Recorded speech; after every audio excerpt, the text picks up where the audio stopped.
Tervehdys Paula ja tervetuloa Puujuukaan. Kiitoksia, ihana olla täällä. Ja minkälaisella kiertueella olet nyt täällä? No, meillä on tosiaan mun uuden elokuvan Keskiyön auringosta ikuisuuteen, niin tällainen Suomi-turnee. Meillä on 60 paikkaa ympäri Suomea. Nämä on ilmaisesityksiä ja ideana on päästä ihmisten lähelle hyvin erilaisiin paikkoihin. Me kierretään melkein 1,5 vuotta ja tosiaan elokuva pyörii tuolla aina, kohdataan ihmisiä, keskustellaan. Toivotaan hyviä keskusteluita sitten yhdessä ja kommentteja elokuvasta ja ylipäätänsä kohtaamisia.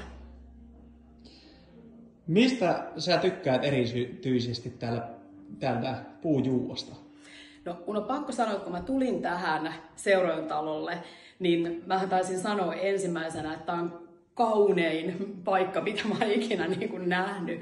Eli kyllä se nyt tää menee sinne top ykköseksi täällä Puujuuossa. Eli ihan käsittämättömän upea, pieteetillä, hyvällä maulla, estetiikalla, elegantti, vanhaa säilyttäen tehty tää. Siis mä oon aivan mykistynyt suorastaan, miten kaunis ja upea paikka. Ja taisin sanoa myös, että tämä on myös elokuvallinen heti toki, vaikka tässä ollaan nyt uuden elokuvan, valmiin elokuvan kiertueella, niin ainahan sitä vähän etsii ja miettii. Mä käsikirjoitan seuraavaa elokuvaa jo, niin mä silleen takaraivossa aina katsoo uusia lokaatioita, niin kyllä tää heti tuli sellainen, että minkäs kohtauksen tänne kirjoittaisi seuraavaan elokuvaan.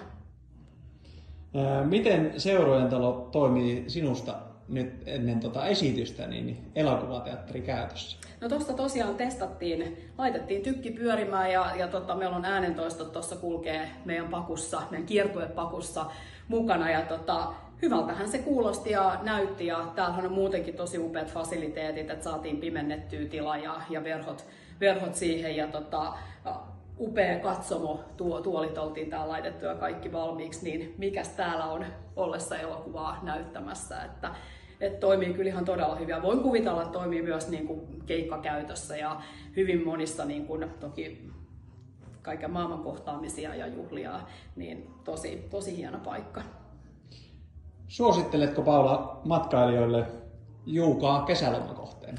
No ehdottomasti ja ylipäätänsä mulle tämä on Itä-Suomea, se on en tiedä onko tässä nyt joku vielä spesifimpi mikä pitäisi sanoa, mutta Itä-Suomea tämä mulle on ja jotenkin Koli ylipäätänsä tämä alue. Tässä on jotain sellaista ihanalla tavalla rouheeta ja ehkä vähän mystistä ja sellaista suomalaista alkuvoimasta, mitä sitten ei kyllä löydä mistään muualta. Ja musta on aivan upea, että täällä on nyt Koli, täällä on Juuka, Puujuuka.